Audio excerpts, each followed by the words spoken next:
ঈদ মোবারক। প্রিয় দেশবাসী, আসসালামু আলাইকুম। ত্যাগ, তাকওয়া আর সংযমের শিক্ষা দিয়ে বিদায় নিয়েছে পবিত্র মাহে রমাদান।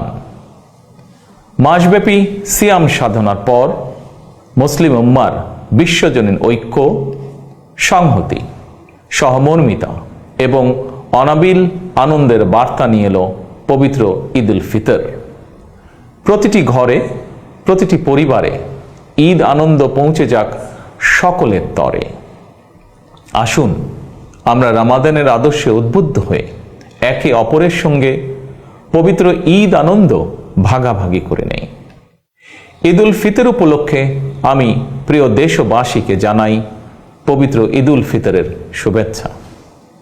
বাংলাদেশ সহ বিশ্ব মুসলিম উম্মার প্রতি জানাই আন্তরিক অভিনন্দন ও মোবারকবাদ। ঈদ মোবারক। আল্লাহ হাফেজ।